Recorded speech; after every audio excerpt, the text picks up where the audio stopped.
সকাল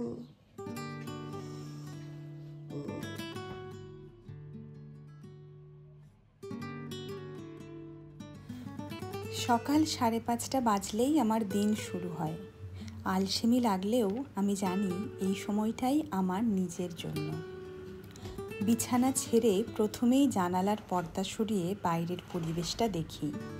মৃদু আলো, পাখির ডাক আর শীতল বাতাস। সকালের এই শান্ত পরিবেশ যেন নিজেই বলে, আজ একটা খুব সুন্দর দিন হবে। তারপর আমি বিছানা গুছিয়ে নেই। অনেকেই এটা মিস করে, কিন্তু আমার কাছে এটা খুব জরুরি। ছোট একটা কাজ, কিন্তু এতে দিনটা প্রথম থেকেই গোছানোভাবে শুরু হয়। নিজের চারপাশ যদি পরিষ্কার থাকে, তাহলে মনের ভেতরটাও যেন হালকা লাগে।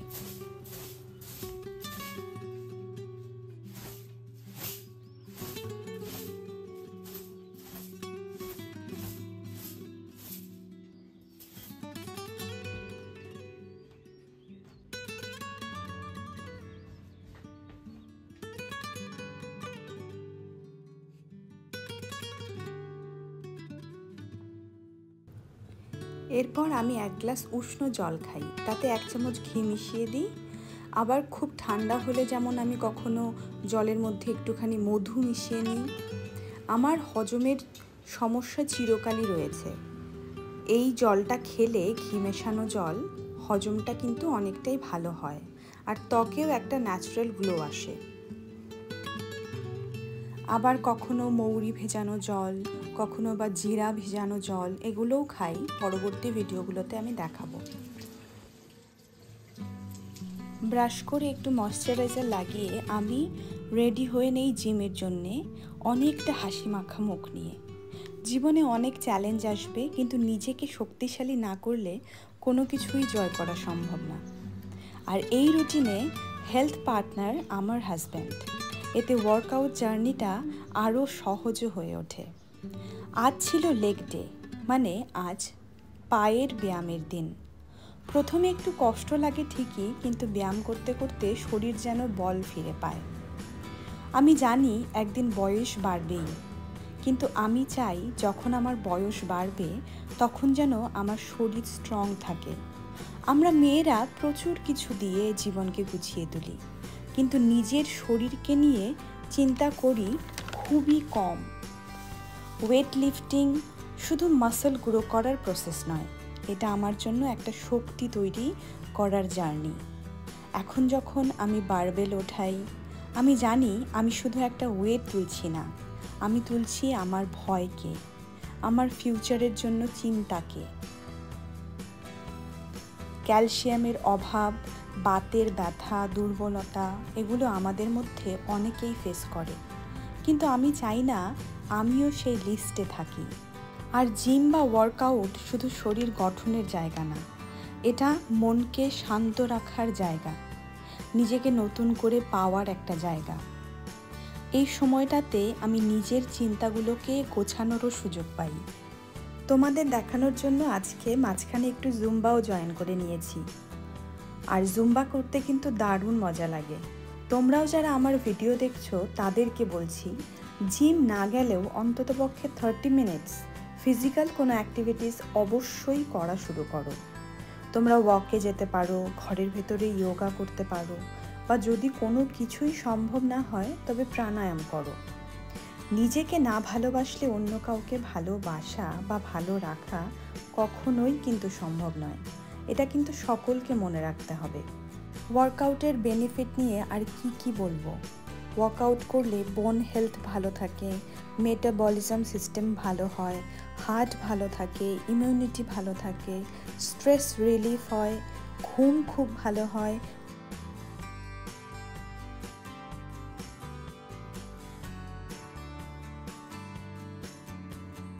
আজকের মতো ওয়ার্কআউট এখানেই শেষ। বাড়ি ফিরেই প্রথম কাজ হ্যান্ড ওয়াশ করা, কারণ জিমে প্রচুর জার্মস থাকে। তারপর এমন কিছু ড্রেস পরে নিই যেটা পুরো ঢিলে ঢালা হয়, যাতে করে এক্সারসাইজের পর আমার শরীরটা তাড়াতাড়ি নর্মাল টেম্পারেচারে ফিরে আসতে পারে। কারণ ব্রেকফাস্ট রেডি করেই আমাকে আবার তাড়াতাড়ি স্নান করতে হয়। ভিজিয়ে রাখা আমন্ড খাওয়া দিয়ে প্রত্যেক দিনের ব্রেকফাস্ট বানানো শুরু করি আমি। আজ আমি বানাবো স্টিল কাট ওটস। স্টিল কাট ওটস সেদ্ধ হতে যেহেতু খুব বেশি সময় নেয়, তাই ডাল আর স্টিল কাট ওটসকে আমি রাতেই ভিজিয়ে রাখি জলের মধ্যে। আর এর সাথে কিছু সবজিও দিয়ে দিই, যেমন গাজর, বিনস, বিট, মটরশুঁটি। আর এই সব কিছু আমি রাতেই কেটে রেডি করে রাখি, যাতে সকালে সময় বাঁচে। সাথে সেদ্ধ করে নিই ডিম, কারণ ব্রেকফাস্টে প্রোটিন তো বেশি করে রাখতেই হবে। আমি জানি স্টিল কাট ওটসের নাম হয়তো অনেকেই শোনোনি, বা শুনলেও হয়তো খুব বেশি ইউজ করনি। আসলে ওটসের যে অরিজিনাল রূপ সেটা হলো স্টিল কাট ওটস। আর এটা থেকেই পরের স্টেপে কুইক ওটস, রোল ওটস বা ইনস্ট্যান্ট ওটস এই সব কিছু তৈরি করা হয়। আমি যেহেতু আমার ডায়েটে ডাল, সবজি এই সব নিউট্রিশিয়াস জিনিসগুলোকেই রাখতে চাই, তাই আমার কাছে স্টিল কাট ওটস খুব উপকারী। এটা দিয়ে খুব ইজি রেসিপি তৈরি করা যায়। কিছু ভেজিটেবল, কিছু মশলা দিয়ে খিচুড়ি মতো করে বানালে একদম একটা হোলসাম মিল হয়ে যায়। আর কুইক ওটস সেটা আমি খাই দইয়ের সাথে, কারণ রোজ একই জিনিস খেতে ভালো লাগে না, ভ্যারাইটি রাখা দরকার, না হলে হেলদি খাবারও বোরিং লাগে। তাই আমি একদিন খেতে চাই ফ্রেশ স্টিল কাট ওটস, আরেকদিন হয়তো খাই দই ওটস, যেন বডি ও মাইন্ড দুটোই স্যাটিসফাই হয়। হেলদি খাবার মানে শুধু ব্লেন্ড করা খাবার নয়, হেলদি খাবার মানে হলো স্মার্ট খেতে শেখা। আর ওটস যেটা একটা ভার্সেটাইল অপশন, সেটাকে যদি আমরা বড় বড় প্যাকেজিংয়ের বাইরে গিয়ে বুঝতে পারি, তাহলে খুব ইজিলি এটাকে আমাদের ডায়েটের রেগুলার পার্ট করতে পারি। আমি আমার প্রত্যেক দিনকার রুটিনে একটা ডিটক্স ওয়াটার রাখার চেষ্টা করি। আজকেও বানিয়ে নিলাম একটা ডিটক্স ওয়াটার।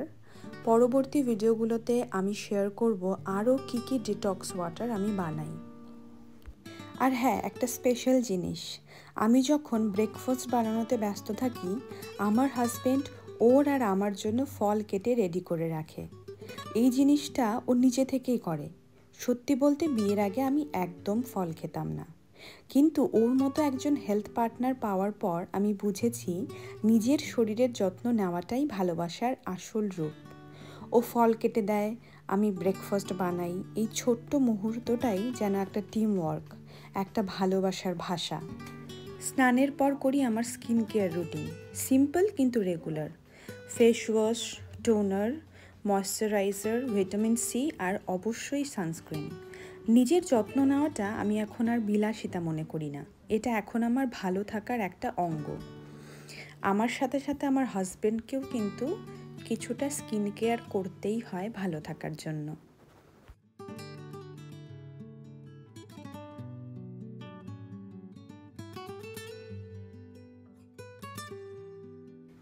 সকালের ব্যস্ততার মধ্যে খাবার খাওয়ার সময় আর হয়ে ওঠে না, তাই আমরা দুজনেই টিফিন বক্সে আমাদের যাবতীয় যে খাবার আছে সেগুলো গুছিয়ে নিয়ে যাই। আমার জন্য এই ব্রেকফাস্টটা শুধু খাবার নয়, এটা আমার প্রতি বা আমার হাজব্যান্ডের প্রতি আমার নিজের দায়িত্ব, আমার নিজের ভালোবাসার জায়গা।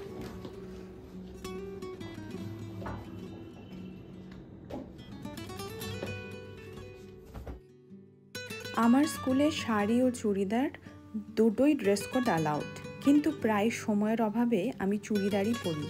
শাড়ি পরতে খুব ভালো লাগে ঠিকই, কিন্তু সময়ের অভাবে শাড়ি পরা খুব কমই হয়ে ওঠে। বেশিরভাগ এই কারণে আমি চুড়িদারই পরে থাকি। স্কুল হলো একটা প্রফেশনাল জায়গা, তাই আমি চেষ্টা করি সব সময় প্রেজেন্টেবল থাকতে। এইটা শুধু ড্রেসের ব্যাপার না, একটা নিট অ্যাপিয়ারেন্স, একটা গ্লো, একটা ভালো এনার্জি, এই সব কিছুর একটা মেলবন্ধন। শিক্ষক হিসেবে আমাদের রোল মডেল থাকা ভীষণ দরকার, তাই আমার প্রেজেন্টেশনটা আমাকে কনফিডেন্ট ফিল করায়, আর আমার স্টুডেন্টদেরকেও একটা পজিটিভ ভাইব দিতে সাহায্য করে। আর এভাবেই একরাশ পজিটিভিটি নিয়ে আমি স্কুলের উদ্দেশ্যে রওনা হই।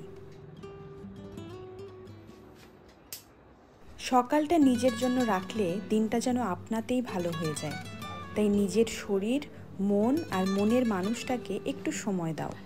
কারণ এই ছোট ছোট মুহূর্তগুলোই আসলে জীবনের আসল সুখ। আর আমার ভিডিওটি যদি তোমাদের মোটিভেশন বাড়াতে একটুখানিও হেল্প করে, তাহলেই আমি সার্থক। এই ভিডিও রিলেটেড যে কোনো রকম ইনফরমেশন দরকার হলে কমেন্টে জানিও। দেখা হবে পরের ভিডিওতে।